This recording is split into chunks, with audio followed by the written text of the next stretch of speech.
కొడుకు అక్రమ సంబంధానికి ఓ తండ్రి బలయ్యాడు. నాగర్ కర్నూలు జిల్లా నడింపల్లిలో చోటు చేసుకుంది ఈ దారుణం. ఇక ఆ తండ్రిని కారుతో గుద్ది కారం పొడి చల్లి దారుణంగా తలపై మోది హత్య చేశారు. ఈ ఘటన కలకలం రేపుతోంది. నడింపల్లికి చెందిన పరమేష్ ఆ తండ్రికి కొడుకుల్లో చిన్నవాడు. అదే ఊరు చెందిన ఒక వివాహితర సంబంధాన్ని పెట్టుకున్నాడు. ఇద్దరు కలిసి గత నెలలో ఊరు నుంచి పారిపోయారు. ఏపీలోని గురుజాల్లో ప్రస్తుతం ఆ వివాహితతో పరమేష్ సహజీవనం చేస్తున్నట్టుగా తెలుస్తుంది. అయితే ఇది తెలుసుకున్న ఆ వివాహిత బంధువులు అక్కడికి వెళ్ళి అతన్ని కొట్టి ఆ వివాహితను లాక్కొచ్చినట్టుగా తెలుస్తోంది. అయితే విషయం తెలుసుకున్న పరమేష్ తండ్రి కొడుకును కలిసేందుకు పెద్ద కొడుకుతో కలిసి వెళ్తుండగా ఇక అటకాయించినటువంటి ఆ వివాహిత బంధువులు పరమేష్ తండ్రి వీరయ్యను విచక్షణారహితంగా కొట్టారు. కళ్ళలో కారం పొడి కొట్టి సుత్తితో మోది మరీ కారుతో గుద్ది హత్య చేసిన ఘటన కలకలం రేపింది. స్పాట్లోనే వీరయ్య మృతి చెందాడు. పెద్ద కుమారుడు తప్పించుకున్న పరిస్థితి కనబడుతోంది. ఈ దారుణం నాగర్ కర్నూలు జిల్లాలో చోటు చేసుకుంది. పెద్ద కొడుకుతో కలిసి బైక్పై వెళ్ళిన పరమేష్ తండ్రి వీరయ్యను దారుణంగా హతమార్చారు. కుమారుడి వివాహితర సంబంధానికి ఓ తండ్రి బలైన ఘటన అయితే ప్రస్తుతం చర్చనీయాంశంగా మారుతుంది. ప్రత్యర్థులు వేటాడి దారుణంగా హతమార్చారు. ప్రశాంతంగా ఉండే నల్లమల ప్రాంతంలో ఈ హత్యతో ఒక్కసారిగా ఉలికిపడింది. నాగర్ కర్నూలు జిల్లా అచ్చంపేట మండలం నడింపల్లి గ్రామానికి చెందిన బూరం వీరయ్య చిన్న కుమారుడు పరమేష్ అదే గ్రామానికి చెందిన భర్త, ఇద్దరు సంతానం ఉన్న ఓ వివాహితతో కొంతకాలంగా అక్రమ సంబంధం కొనసాగిస్తున్నాడు. ఈ క్రమంలోనే నెల రోజుల క్రితం మహిళను ఆంధ్రప్రదేశ్లోని ఓ ప్రాంతానికి తీసుకెళ్లి సహజీవనం చేశారు. సదరు మహిళ భర్త బంధువులు వారున్న ప్రాంతానికి వెళ్ళి యువకుడిని చితకబాది మహిళను స్వగ్రామానికి తీసుకొచ్చారైతే సదరు యువకుడు అతని కుటుంబ సభ్యులపై మహిళ కుటుంబ సభ్యులు పగ పెంచుకున్నారు. ప్రతీకారం కోసం ఎదురుచూశారు. మంగళవారం వీరయ్య తన పెద్ద కుమారుడు వెంకటేష్తో కలిసి అచ్చంపేట నుంచి నడింపల్లికి బైక్పై వెళ్తున్న విషయాన్ని గుర్తించారు.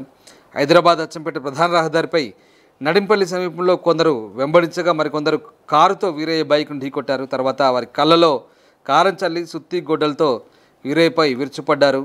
మెడ భాగంపై గొడ్డలతో వేటు వేయడంతో అతడు అక్కడికడే మృతి చెందాడు. వెంకటేష్పై దాడికి ఎత్తిస్తే స్వల్ప గాయాలతో ఆయన అక్కడి నుంచి తప్పించుకున్నాడు. వీరయ్య హత్య విషయం తెలుసుకున్న అతడి బంధువులు, గ్రామస్తులు ఘటనా స్థలానికి చేరుకొని ఆందోళనకు దిగారు.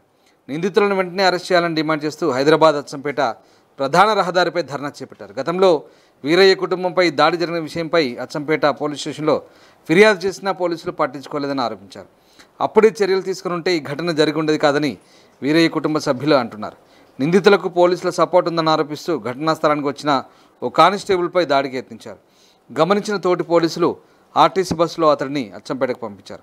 ఘటనా స్థలానికి డీఎస్పీ శ్రీనివాసులు చేరుకొని వివరాలు సేకరించారు. మృతుడి కుటుంబ సభ్యుల ఫిర్యాదు మేరకు కేసు నమోదు చేసుకొని దర్యాప్తు చేస్తున్నామని సిఐ రవీందర్ తెలిపారు. మొత్తం మీద కొడుకు వివాహితర సంబంధానికి అక్రమ సంబంధానికి తండ్రి బలైన ఘటన కలకలం రేపింది.